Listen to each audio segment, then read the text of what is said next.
नमस्कार छात्रों, आज हम हिंदी विषय पढ़ने वाले हैं। तो मुझे यह बताओ कि राम एक महान राजा थे। इस वाक्य में संज्ञा कौन है? बताओ बच्चों। हाँ, बराबर। तो इस वाक्य में राम यह संज्ञा है। ठीक है। राम महान राजा और वह एक महान व्यक्ति भी थे। इस वाक्य में वह किसके लिए प्रयोग हुआ है? किसके लिए प्रयोग हुआ है? हाँ, बराबर। तो राम के लिए प्रयोग हुआ है। मैं, तुम, वह, वे, हम, उसका, उन्हें, इन शब्दों को क्या कहते हैं? क्या कहते हैं? बोलो बच्चों। हाँ, बराबर। तो इन शब्दों को सर्वनाम कहते हैं। ठीक है। तो छात्रों, आज हम व्याकरण पढ़ने वाले हैं। व्याकरण में हम सर्वनाम के बारे में विस्तार पूर्वक अध्ययन करने वाले हैं। ठीक है। तो चलिए छात्रों, हम आगे बढ़ते हैं। सर्वनाम। सर्वनाम की परिभाषा है जिन शब्दों को संज्ञा के स्थान पर प्रयुक्त किया जाता है उन्हें सर्वनाम कहते हैं। सरल शब्दों में सर्व यानी सब, नामों यानी संज्ञाओं के बदले जो शब्द आते हैं उन्हें सर्वनाम कहते हैं। जैसे मैं, तू, वह, आप, कोई, यह, ये, वे, हम, तुम, कुछ, कौन, क्या, जो, सो, उसका आदि यह सर्वनाम शब्द हैं। आगे हैं, हम उदाहरण देखेंगे। सीता कल गांव जा रही हैं। उसने अपना सारा सामान बांध लिया है। वो अपनी बड़ी बहन के साथ जाएगी। उसने वहाँ के बारे में बहुत कुछ सुना है। तो इस उदाहरण में उसने, वो, वहाँ, उसका ये सभी सर्वनाम शब्द हैं जो संज्ञा यानी सीता और गांव के स्थान पर प्रयोग हुआ है। सर्वनाम शब्दों के इस्तेमाल से हम आदर और अनादर के भाव को व्यक्त करते हैं। जैसे आप आदर के लिए प्रयोग होता है और तू यह अनादर के लिए प्रयोग होता है। ठीक है। आगे हम देखते हैं सर्वनाम के भेद। तो सर्वनाम के मुख्यतः 6 भेद होते हैं। कौन कौन से हैं? तो पहला है पुरुषवाचक सर्वनाम, दूसरा है संबंधवाचक सर्वनाम, तीसरा है प्रश्नवाचक सर्वनाम, 4 निश्चयवाचक सर्वनाम, 5 अनिश्चयवाचक सर्वनाम, 6 निजवाचक सर्वनाम। तो छात्रों, यह बताओ सर्वनाम के कितने भेद हैं? हाँ, बराबर। तो सर्वनाम के 6 भेद हैं। ठीक है। तो पुरुषवाचक सर्वनाम, पहला भेद है पुरुषवाचक सर्वनाम। इसकी परिभाषा है जो सर्वनाम वक्ता, श्रोता तथा किसी अन्य के लिए प्रयुक्त होता है उसे पुरुषवाचक सर्वनाम कहते हैं। जैसे कि मैं, तू, वह आदि। उदाहरण हम देखेंगे। उसने मुझे बोला था कि तुम पढ़ रही हो। मैं घूमना चाहता हूँ। उसने मुझे बोला था कि तुम पढ़ रही हो। इस वाक्य को ध्यान से देखने पर पता चलता है कि इस वाक्य में 3 तरह के पुरुषवाचक शब्द आए हैं। कौन कौन से हैं? तो उसने, मुझे और तुम, यह पुरुषवाचक सर्वनाम हैं। तो इसके 3 भेद हैं। कौन कौन से हैं? तो उत्तम पुरुषवाचक सर्वनाम और मध्यम पुरुषवाचक, तीसरा है अन्य पुरुषवाचक। तो उत्तम पुरुषवाचक की परिभाषा है बोलने या लिखने वाला अपने लिए जिन सर्वनामों का प्रयोग करता है उन्हें उत्तम पुरुषवाचक सर्वनाम कहते हैं, जैसे कि मैं, हम, मैंने, हमें, हमने आदि। ख. मध्यम पुरुषवाचक सर्वनाम सुनने वाले या सामने वाले व्यक्ति के बारे में जिन सर्वनामों का प्रयोग किया जाता है उन्हें मध्यम पुरुषवाचक सर्वनाम कहते हैं, जैसे तू, तुम, आप, तुमने, अपने आदि। ग.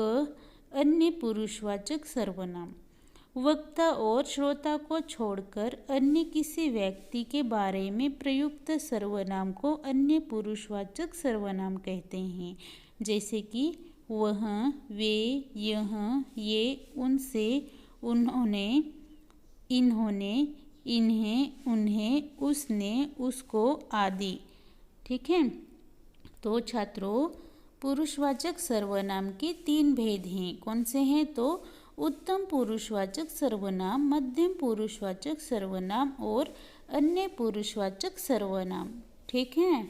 आगे हम देखते हैं, दूसरा भेद है संबंधवाचक सर्वनाम। इसकी परिभाषा है जिन सर्वनाम शब्दों का प्रयोग किसी वस्तु या व्यक्ति का संबंध बताने के लिए किया जाए वे शब्द संबंधवाचक सर्वनाम कहलाते हैं, जैसे जो, सो, उसी आदि। हम उदाहरण देखेंगे। जो पढ़ाई करेगा वह पास हो जाएगा। इस वाक्य में पढ़ाई और पास होने में संबंध बताया गया है। दूसरा है जितना कर्म करोगे उतना जल्दी लक्ष्य मिलेगा। तो इस वाक्य में हम देख पा रहे हैं कि जितना उतना शब्दों का प्रयोग करके कर्म और लक्ष्य में संबंध बताने का प्रयास किया जा रहा है कि जितना कर्म करोगे उतना लक्ष्य जल्दी मिलेगा। अतः जितना उतना संबंधवाचक सर्वनाम के अंतर्गत में आते हैं। ठीक है। आगे हैं, तीसरा है प्रश्नवाचक सर्वनाम। इसकी परिभाषा है जिन शब्दों का प्रयोग किसी वस्तु, व्यक्ति, प्राणी, क्रिया, व्यापार आदि के संबंध में कोई सवाल पूछने या उसके बारे में जानने के लिए किया जाता है, उन शब्दों को प्रश्नवाचक सर्वनाम कहते हैं, जैसे किसका, किसकी, कौन, क्या, कहाँ आदि। उदाहरण है, देखो बाहर कौन आया है। तो कोई आया है, परंतु कौन आया है मुझे पता नहीं है। हम प्रश्न पूछ रहे हैं कि कौन आया है, क्योंकि हमें आने वाले इंसान के बारे में जानते नहीं हैं। अब हम इस बारे में जानना चाहते हैं। दूसरा है मोहन किताब किसने ली। इस उदाहरण में पूछने वाले व्यक्ति ने किसने शब्द से व्यक्ति का बोध कराया है। उसे पता नहीं है कि उसकी किताब किसने ले ली है। ठीक है। आगे हम देखेंगे, चौथा भेद है निश्चयवाचक सर्वनाम। इसकी परिभाषा है जो सर्वनाम निकट या दूर की किसी वस्तु की ओर संकेत करे उसे निश्चयवाचक कहते हैं, जैसे यह, ये, उस, इस, वे आदि। उदाहरण में हम देखेंगे, ये मोहिनी की किताबें हैं, यह मेरी कार है। तो इस वाक्य में निश्चितता के लिए यह शब्द का प्रयोग किया गया है। यह शब्द नज़दीक की वस्तु को संकेत करने के लिए प्रयोग किया जाता है, जैसे यह कार। अतः यह निकटवर्ती निश्चयवाचक सर्वनाम के अंतर्गत आता है। दूसरा हम देखेंगे, वह एक बार फिर 10वीं कक्षा में प्रथम आया है। तो इस उदाहरण में हमें एक निश्चित व्यक्ति का बोध होता है। जिसके नाम की जगह वह शब्द सर्वनाम की तरह प्रयोग किया जा रहा है। ठीक है, आगे हम देखेंगे 5वां भेद है अनिश्चयवाचक सर्वनाम। इसकी परिभाषा है जिस सर्वनाम से किसी निश्चित व्यक्ति या पदार्थ का बोध हो नहीं होता उसे निश्चितवाचक सर्वनाम कहते हैं, जैसे कि कुछ, किसी, कोई आदि। तो इसके उदाहरण हैं कोई आया था और आपके लिए कुछ लाया था। इस वाक्य में हमें किसी के आने का बोध हो रहा है, ना कि यह पता चल रहा है कि कौन आया है। अर्थात हमें यह पूरी तरह से निश्चित नहीं है कि कौन आया है। दूसरा है किसी ने कहा था वह संगीतकार बनना चाहता है। इस वाक्य में किसी ने कहा, किसने कहा इसका पता नहीं लगा सकते, अतः ये अनिश्चयवाचक सर्वनाम है। सर्वनाम का छठा भेद है निजवाचक सर्वनाम। परिभाषा है जिन शब्दों का प्रयोग वक्ता स्वयं के लिए करता है वे निजवाचक सर्वनाम कहलाते हैं, जैसे आप, स्वयं, खुद आदि। उदाहरण में हम देखेंगे मैं ये काम अपने आप कर लूँगा। इस वाक्य में आप वक्ता द्वारा श्रोता के लिए प्रयोग किया जा रहा है, अतः यह आदरसूचक मध्यम पुरुष माना जाएगा। दूसरा है मैं अपना काम स्वयं करना पसंद करता हूँ। इस वाक्य में स्वयं यह निजवाचक सर्वनाम के श्रेणी में आएगा। तो छात्रों, इस तरह से सर्वनाम के 6 भेद हैं। तो छात्रों, मुझे यह बताओ कि सर्वनाम किससे कहते हैं? किससे कहते हैं? बोलो बच्चों।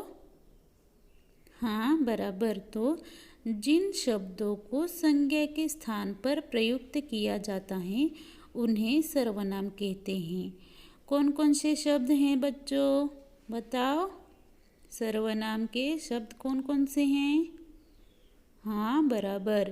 तो मैं, तू, वह, आप, कोई, यह, ये, वे, हम, तुम, कुछ आदि सर्वनाम शब्द हैं। ठीक है। सर्वनाम के भेद कौन से हैं और कितने हैं? बोलो बच्चों।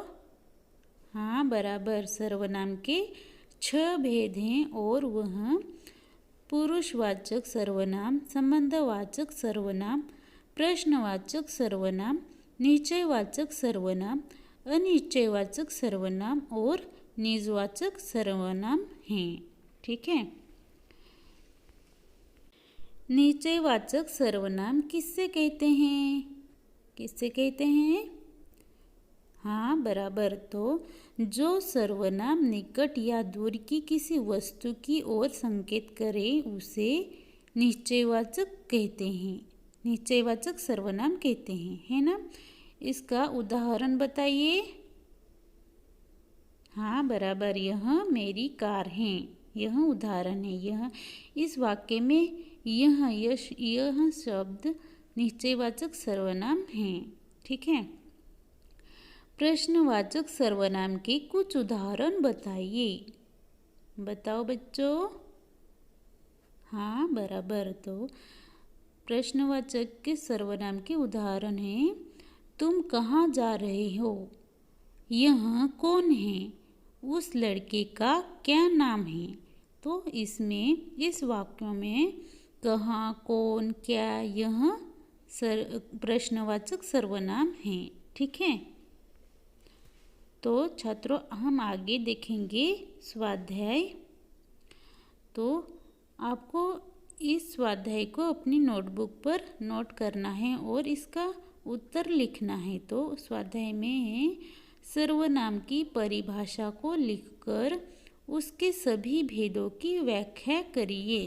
यहाँ पर व्याख्या है, ठीक है।